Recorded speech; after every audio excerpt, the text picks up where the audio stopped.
चला आज आपल्याला बघायचं आहे कंजक्शन. काय बघायचं आहे? Conjunction. Part of speech. Part of स्पीचच्या सिरीज मध्ये आपल्याला आज बघायचं आहे कंजक्शन, उभयन्वयी अव्यय. तर उभयन्वयी अव्यय काय असतात माहिती का? Conjunctions are the words that join together two or more words or sentence is called as conjunction. म्हणजे अशी वाक्य ज्याच्यामध्ये एका वाक्याला आणि दुसऱ्या वाक्याला जोडणारा जे काही शब्द असतो का नाही, मला दोन शब्द असतात का नाही, मी खूप हुशार आहे पण मी गरीब आहे. जे काही पण आहे ना, म्हणजे दोन वाक्य लक्ष दे. मी खूप हुशार आहे हे एक वाक्य झालं आहे का नाही, आणि मी खूप गरीब आहे दोन वाक्य झाली का नाही. ह्या दोन वाक्याला जोडणाऱ्या शब्दांना आपण काय म्हणायचं? कंजक्शन. जसं की मी खूप हुशार आहे पण जो काही शब्द आहे ना त्याला कंजक्शन, म्हणजे दोन वाक्यांना जोडणाऱ्या शब्दांना काय म्हणायचं? कंजक्शन म्हणतो. एक्झाम्पल बघ.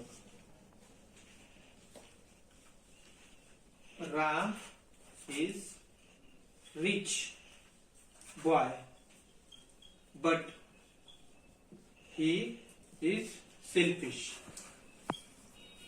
Selfish. Okay?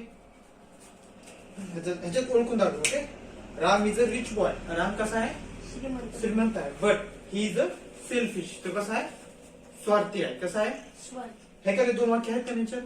मग ह्या दोन वाक्याला कोणता शब्द जोडतोय? बट. बट मग काय झालं आपला? कंजक्शन. कंजक्शन झालं. तर second example.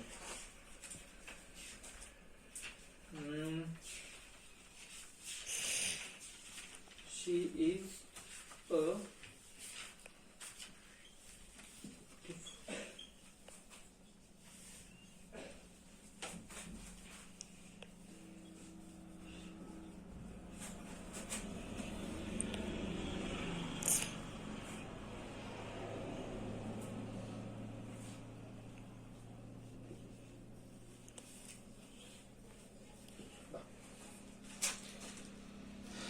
She is not a beautiful girl but she is not innocent.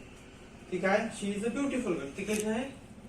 सुंदर मुलगी आहे पण शी इज नॉट इनोसेंट. मग ती भोळी आहे का? नाही. ह्याच्यात कंजक्शन कोणतं आहे? बट. बट आहे का? एवढं लक्षात आलं का? आता एखादा एक्झाम्पल तू सांगू शकतोस का? मराठीतून सांग, काय प्रॉब्लेम आहे.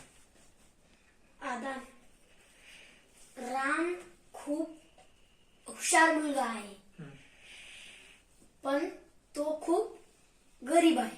गरीब आहे. ते हेच झालं की Ram is a rich boy but she is not she is a selfish. आहे का नाही? राम कसा आहे? खूप श्रीमंत आहे पण ते कसं आहे? स्वार्थी. स्वार्थी आहे का नाही? आलं का लक्षात? आता काय करा, दोन एक्झाम्पल तू तयार करायचे. ओके कर.